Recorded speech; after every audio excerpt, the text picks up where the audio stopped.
कुछ अरमान है,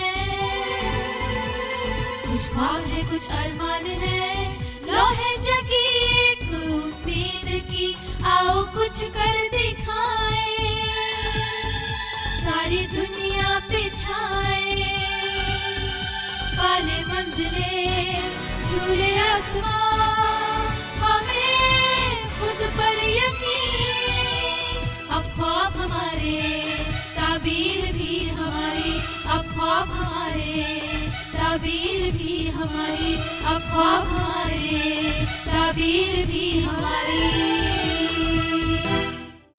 परों पर जो दुनिया समा लेता है, आसमां भी सर अपना झुका लेता है, परवाज़ करता वो बुलंदी की हद तक, किस्मत में वो अपने कलंदर लिखा लेता है।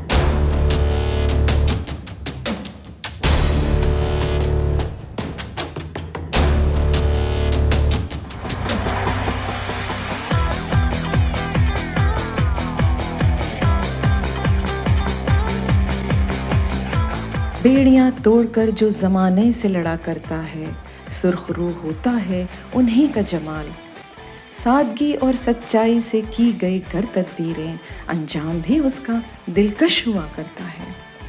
हमारे माशरे में ख़ासकर ख़वातीन को घर की ज़ीनत ही समझा जाता रहा है, हालांकि इस बात को वक्तन बवक्तन बहुत सी बेटियों ने गलत भी साबित किया है।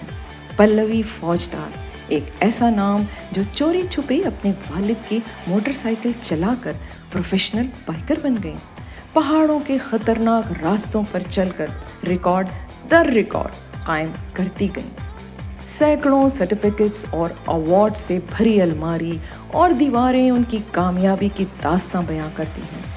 4 बार लिम्का बुक ऑफ रिकॉर्ड्स में अपना नाम भी दर्ज करा चुकी हैं। यही नहीं, सदर जमहूरिया ने नारी शक्ति अवार्ड से भी नवाजा है। पल्लवी अपने घर में शौहर और 2 बच्चों के साथ खुशगवार जिंदगी गुजार रहे हैं। इनकी कहानी हमारे माशरे की ख़वातीन के लिए एक मिसाल है।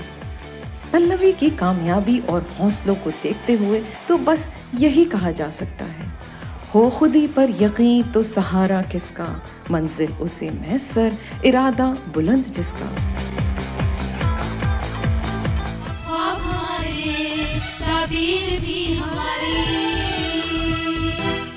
नाज़रीन आदाब, मैं हूं सैयद नज़्म इकबाल और आप देख रहे हैं अपना पसंदीदा प्रोग्राम ख्वाब हमारे ताबीर भी हमारी। जैसा कि आपको पता है नाज़रीन कि हम हर हफ्ते ऐसी खातून को आपके सामने रूबरू करवाते हैं जिन्होंने माशरे के लिए एक नज़ीर पेश किया हो, जिन्होंने अपने अपने फील्ड में ऐसा काम किया हो कि जो समाज के लिए, समाज के लोगों के लिए, हमारी ख़वातीन बहनों के लिए ऐसा काम किया है जो एक आज मिसाल साबित हुई हैं।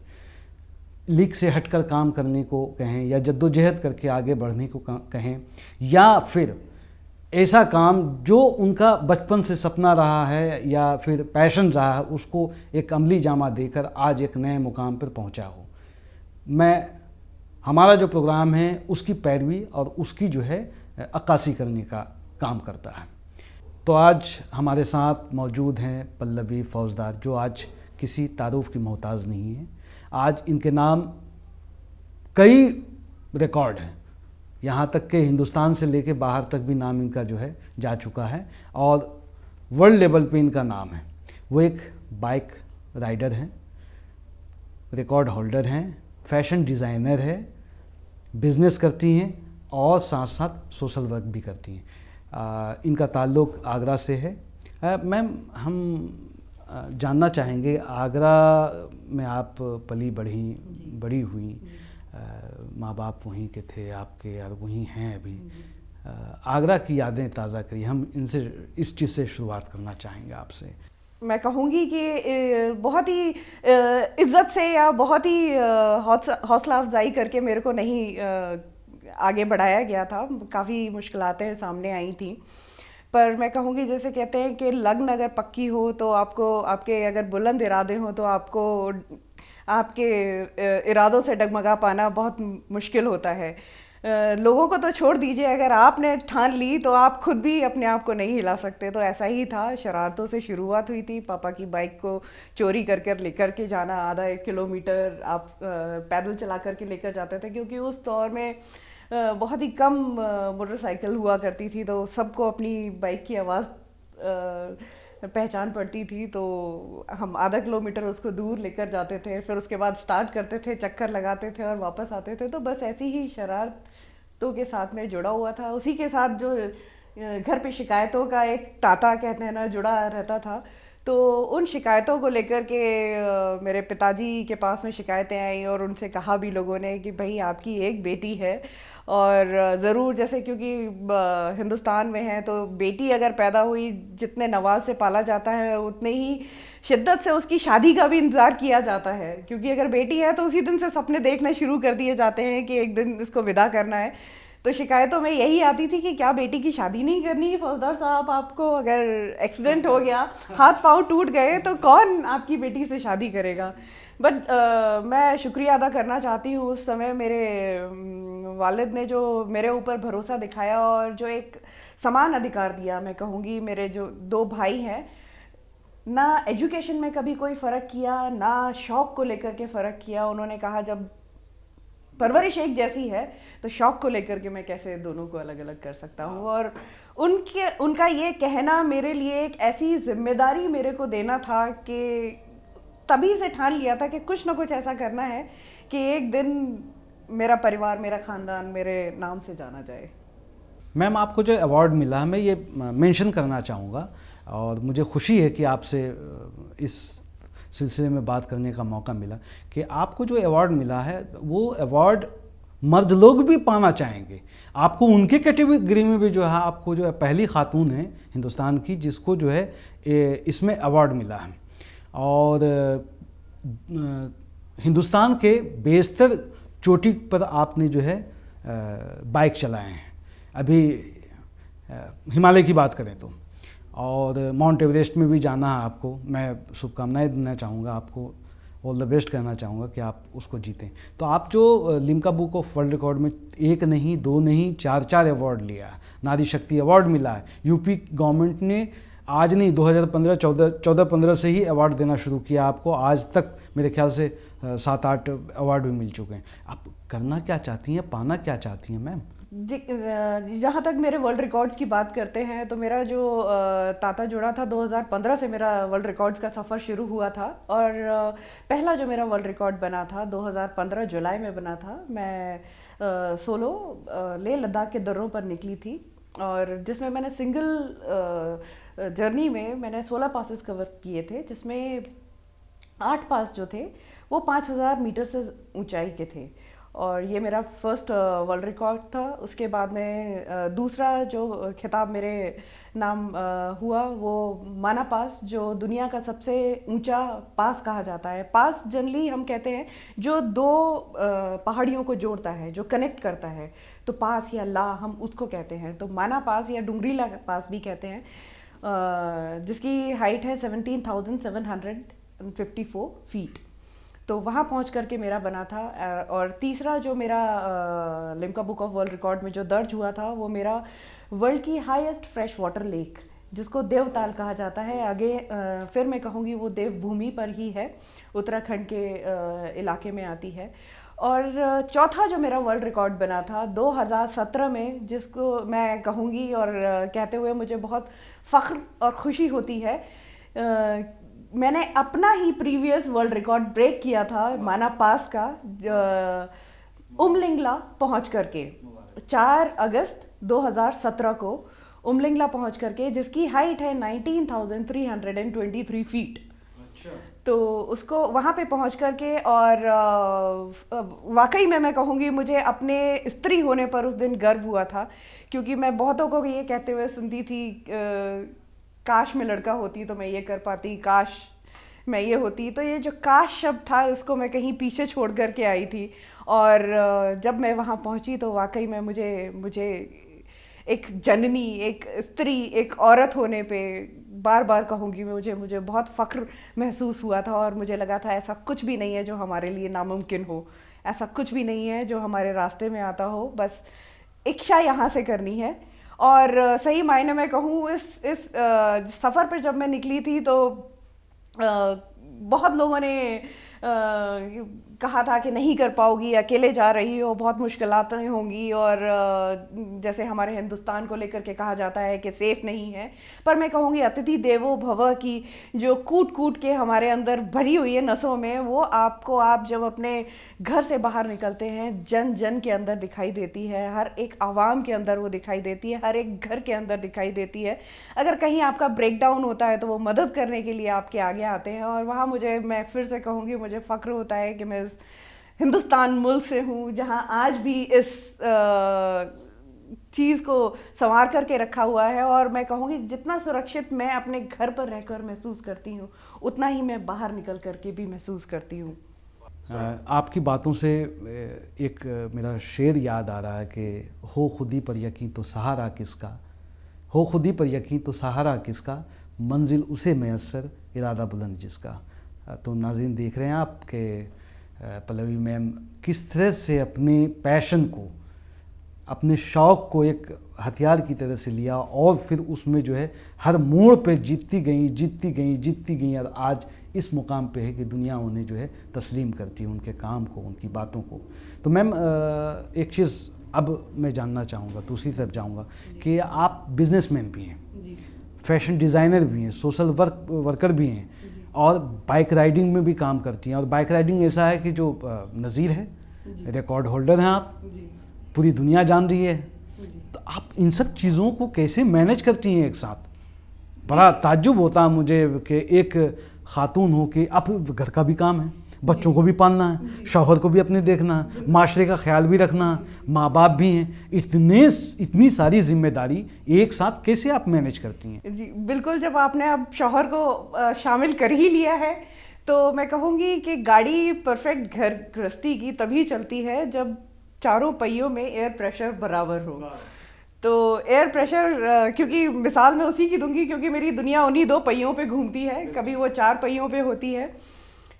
तो अक्सर तो यही हुआ करता है कि हम और मेरे शौहर, हम इसी चीज़ में विश्वास करते हैं कि हक बराबर के हैं। तो जब मैं नहीं होती हूँ तो वो बच्चों को संभालते हैं, घर गृहस्थी के काम में बराबर का सहयोग करते हैं। और जब आप बहुत सारी इच्छाएं आपकी होती हैं, आप बहुत कुछ करना चाहते हैं, तो मैं कहूँगी हर एक नग को आप अलग अलग पहने। बेहतरीन तरीका होता है कि उसको एक धागे में पिरो ले। तो जैसे बाइकिंग मेरा एक पैशन है, उसी को मैंने कनेक्ट किया अपने सोशल वर्क के साथ में। सोशल वर्क के साथ में जैसे मैं फैशन इंडस्ट्री से हूँ, मैं एक हीलर भी हूँ। तो जैसे मेरा ज्वेलरी डिज़ाइनिंग का मेरा काम था, तो ज्वेलरी डिज़ाइनिंग को मैंने उन्हीं रत्नों के उससे मैंने जोड़ दिया। जब आप नॉर्मल एक रत्न को पहनते हैं तो आप उसी को एक अच्छे तरीके से डिज़ाइन करते हैं, तो आप शौक से उसको पहनना पसंद करते हैं। अदरवाइज़ आप उसको एक ताबीज़ समझ करके अंदर छुपाते हैं। तो इसी तरीके से ये शुरू हुआ। और जहाँ तक बाइकिंग के साथ में जो मेरा सोशल वर्क की सफ़र की हम बात करते हैं, तो 181 में मेरा उत्तर प्रदेश गवर्नमेंट द्वारा रीलॉन्च की गई 181 वुमेन एंड चाइल्ड हेल्पलाइन का मैं फेस रही हूँ, ब्रांड एम्बेसडर रही हूँ। और वो महिलाओं की एक टीम बना करके गांव और कस्बों में जा करके हमने उसको दूर दराज के इलाकों में, देखिए जब हम सभी कहीं ना कहीं अपने दिल के किसी कोने में बदलाव चाहते हैं समाज को लेकर के, पर वो बदलाव शहरों से नहीं आता है।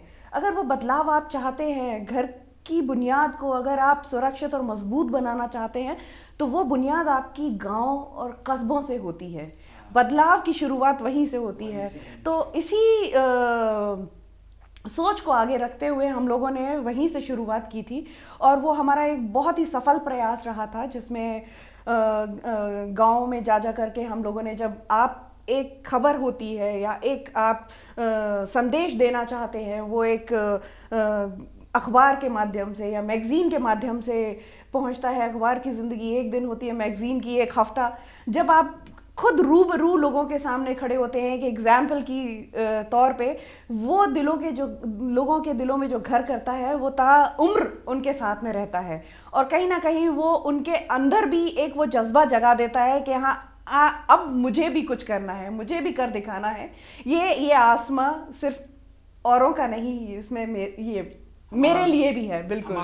बस तो उनको बस एहसास दिलाना है कि वो पर आप भी हैं, उड़ान आप भी भर सकते हैं। और वो मेरा एक बहुत ही सफल प्रयास रहा। उसी से जुड़े हुए और भी काफ़ी प्रयास रहे हैं।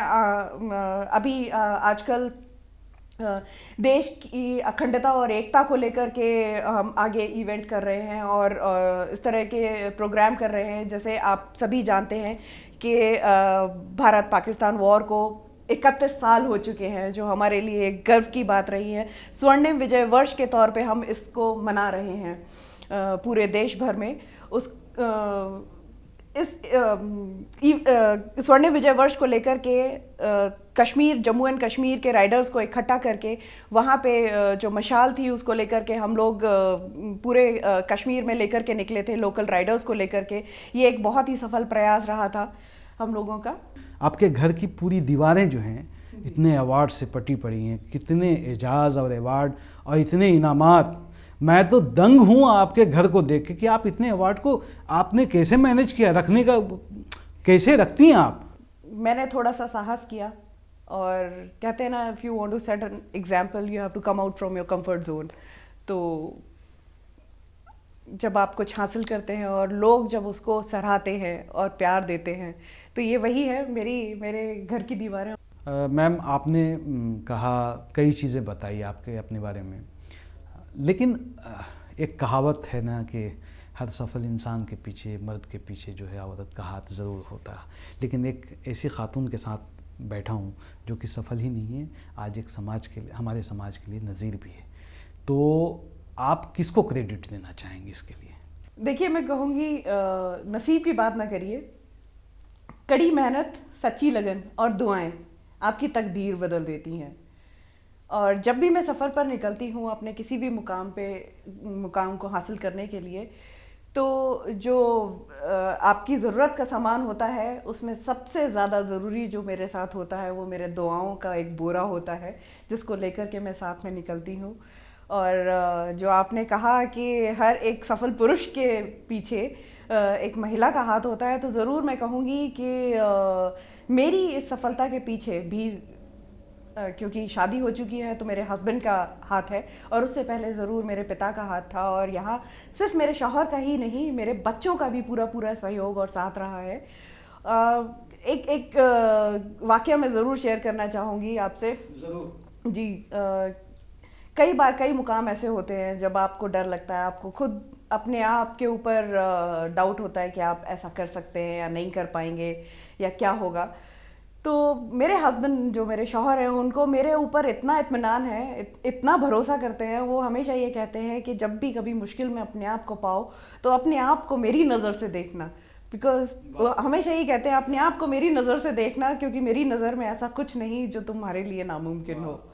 और यकीन मानिए, ये उनके शब्द मेरी बाइक का, मेरी गाड़ी का पेट्रोल नहीं ख़त्म होने देते हैं। ये एक ऐसी हिम्मत देते हैं और मैं लगातार रफ्तार से चलती चली जाती हूँ। मैम, आपकी बात सुनकर तो ऐसा लग रहा है कि बस सुनता जाऊँ। आपके हस्बैंड ने एक पतली सी लाइन और छोटी सी लाइन बताई, सिर्फ आपके लिए नहीं, वो हमारे लिए भी इबरत है और एक जो है वो नज़ीर है कि इस पे चला जाए तो कामयाबी मिलती है। एक कहानी मुझे याद आ रही है, आपने कहीं लिखा, मैंने पढ़ा कि आपको आर्मी ने मना कर दिया कि भाई आप इनसे, इस लाइन से आगे नहीं जा सकती हैं।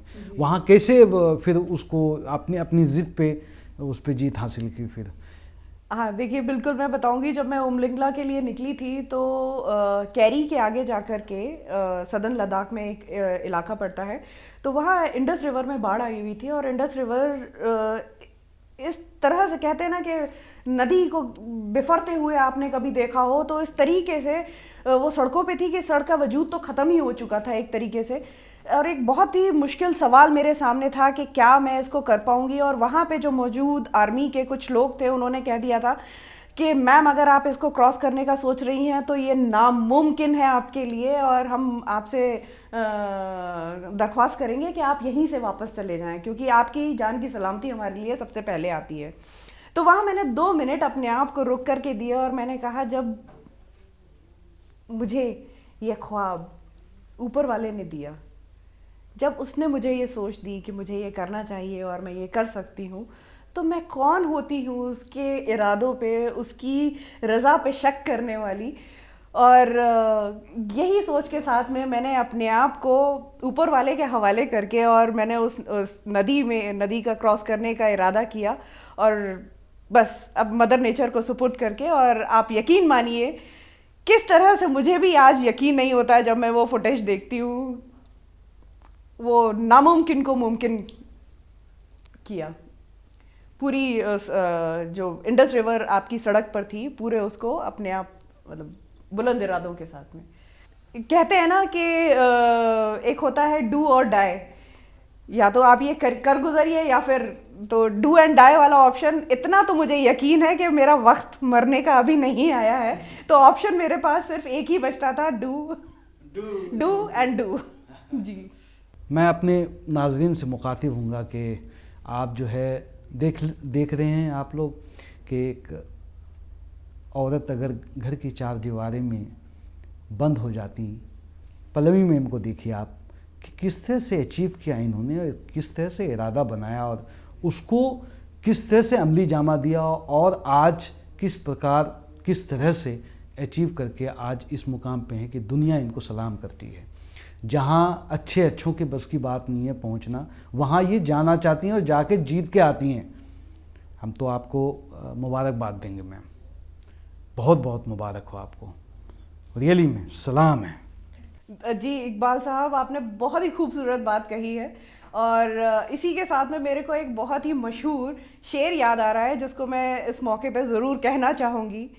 खुद ही को कर बुलंद इतना कि हर तकदीर से पहले खुदा बंदे से पूछे कि बता तेरी रज़ा क्या है। और मैं ज़रूर ये कहूँगी इसी के साथ में, जब आप दृढ़ निश्चय कर लेते हैं, जब आप एक मजबूत इरादा कर लेते हैं, तो आपके इर्द गिर्द का सपोर्ट की आप क्या बात करते हैं, खुद ऊपर से ऊपर वाला भी उतर के आपके साथ में होता है। मैम इतने सारे अवार्ड्स, इतने एजाज़ात, इतने इनामात, इतने पुरस्कार, देश ही नहीं दुनिया के दिगर ममालिक से भी। अब मैं ये जानना चाहता हूँ कि कितने अवार्ड्स मिले हैं आपको। मैं तो अगर गिनना चालू करूँ तो पूरा दिन निकल जाए मैम। मैं आपकी ज़बान से जानना चाहता हूँ कि कितने अवार्ड अब तक मिल चुके हैं। जी, अगर आप गिनती की बात करते हैं, पहले तो मैं बहुत बहुत शुक्रिया आपका करूँगी आपकी हौसला अफजाई के लिए। और अगर गिनने तो मैं भी बैठूंगी तो हमारा शायद प्रोग्राम ख़त्म हो जाएगा।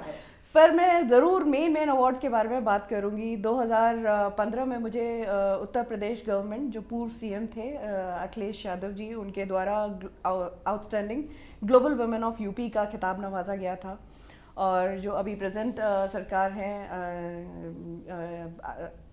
आदित्यनाथ योगी जी द्वारा रानी लक्ष्मीबाई पुरस्कार से नवाजा गया।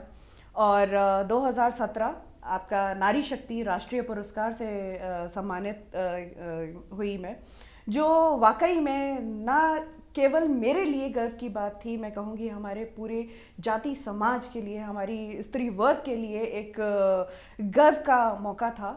और डेफिनेटली बाइकिंग फेटर्निटी के लिए भी, क्योंकि अभी तक जो बाइक को इतने सीरियस तौर पे नहीं लिया जाता था। हमारी आवाम देख रही है जो आज भी इसको एक आवारागर्दी का शौक़ मानती है, और इसको जब एक पुरस्कार मिला, एक सम्मान मिला, एक स्थान मिला, तो मैं ज़रूर कहूँगी ये बहुत ही बड़ी उपलब्धि थी। और जो आप कहते हैं जब आप सम्मानित होते हैं तो ये सम्मान सिर्फ गर्व महसूस कराने के लिए नहीं होते हैं, इसके साथ में एक जिम्मेदारी भी आती है कि व्हाट नेक्स्ट, क्योंकि लोगों की नज़र जो होती है आपकी तरफ इस उपेक्षा के साथ में देखती है कि अब अगला कदम आपका क्या है। तो अगला कदम मेरा जो है, मैं आपको बताऊं, हमारे देश की एकता और अखंडता को लेकर के मेरे अगले कदम है, और उसको लेकर के मैं काम कर रही हूँ। कश्मीर में अगले महीने हम लोग एक इवेंट ऑर्गेनाइज कर रहे हैं, यूनिटी राइडर्स फेस्ट करके, जिसमें देश भर से राइडर को आमंत्रित किया जाएगा और कल्चरल इवेंट्स होंगे जो कश्मीर की ज़मी और मेन लैंड जो है दोनों को मिक्स करके कल्चर इवेंट्स किए जाएंगे, दोनों की परंपराओं का आदान प्रदान होगा, उसको लेकर के प्रयास है। आप सभी लोगों की दुआओं की ज़रूरत है, मैं फिर से कहूँगी। इतने ख़तरात, इतने दुर्गम रास्ते, पहाड़ों पे ही चलना, और वो भी बाइक में, आपको मैम, हमें तो डर लगता है, सच में बताऊं, आपको डर नहीं लगता कभी? जी, आपने जो सवाल पूछा है, अक्सर ये सवाल मुझसे किया जाता है, और मैं बहुत लंबा इसका जवाब ना देते हुए मेरी एक बहुत ही फेवरेट 4 लाइनों द्वारा मैं दूंगी ज़रूर।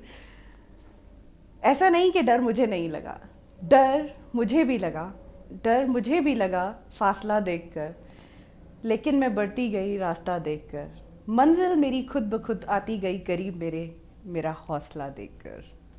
आज आपको पूरी दुनिया देख रही है, आप क्या मैसेज देना चाहेंगी उस लड़की से, उस खातून से, या उस गार्जियन से जो कि अपने बच्चों को कामयाब देखना चाहते हैं या ख़ुद को कामयाब बनाना चाहते हैं? तो उसके लिए क्या मैसेज देना चाहेंगे आप? इकबाल साहब, आपकी बात का मैं 2 लाइनों में जवाब देना चाहूँगी। कामयाबी का एक अंदाज़ है, वो मेहनत करने वालों पर फ़िदा होती है, और इसी के साथ चलते चलते मैं ये कहूँगी कि शिक्षा को लेकर के जितनी ज़रूरत हमारे बेटों के लिए है, उतनी ही अहमियत वो हमारी बेटियों के लिए रखती है। तो उनके पंख उनको दीजिए, उड़ने का मौका दीजिए। बहुत बहुत शुक्रिया। पल्लवी मैम, आपका तहे दिल से शुक्रिया कि हमारे लिए वक्त निकाला, हमारे चैनल के लिए वक्त निकाला, और इस प्रोग्राम के लिए जो है आप एक मील का पत्थर साबित हुई है। आज आपका इंटरव्यू करके हमें बहुत बेहद खुशी हो रहा है कि आपने हमें कीमती वक्त दिया। बहुत बहुत शुक्रिया मैम। बहुत बहुत शुक्रिया आपका भी इकबाल साहब, आपके प्रोग्राम में मुझे शामिल करने के लिए। बहुत बहुत शुक्रिया पल्लवी मैम का कि जो हमारे लिए वक्त निकाला। तो नाज़रीन, देखा कि हौसला और इल्म का जब तालमेल हो तो इंसान किस तरह से कामयाब बन के वो रोशन चिराग बनता है और समाज में रोशनी फैलाता है अपनी कामयाबी से। इतने अवार्ड्स और इतने इनामात आज पल्लवी मैम को सिर्फ इसलिए मिला कि इनका हौसला बुलंद था और इन्होंने परवाज़ किया। तो आप भी निकलिए, आगे बढ़िए, खुला आसमान है, परवाज़ कीजिए और कामयाबी हासिल कीजिए। अपने ख़ित्ते में नाम कमाइए, समाज के लिए नज़ीर पेश कीजिए। इस प्रोग्राम का इख्तिताम इस शेर के साथ के काफ़िला जो बेरहनुमा तुम्हारा है, मेरी क़यादत तुम्हें खींच लाएगी। तो नाज़रीन, अगले हफ्ते फिर किसी ऐसी शख्सियत के साथ आपके सामने रूबरू होंगे जिन्होंने माशरे के सामने एक नज़ीर पेश किया है। आज पल्लवी मैम को देखकर यही लगता है कि उन्होंने किस तरह से जो है मेहनत करी होगी और आज कामयाब बन के हमारे सामने जो है मिसाल बनी। तो आप भी अपने बच्चों को पढ़ाएं, दिखाएं और उनके हौसलों को परवाज़ दें ताकि वो खुले आसमान में उड़ सकें और कामयाब बन के समाज के सामने नज़ीर पेश कर सकें। अगले हफ्ते फिर किसी और शख्सियत के साथ आपके सामने रूबरू होंगे। तब तक के लिए अल्लाह हाफ़िज़।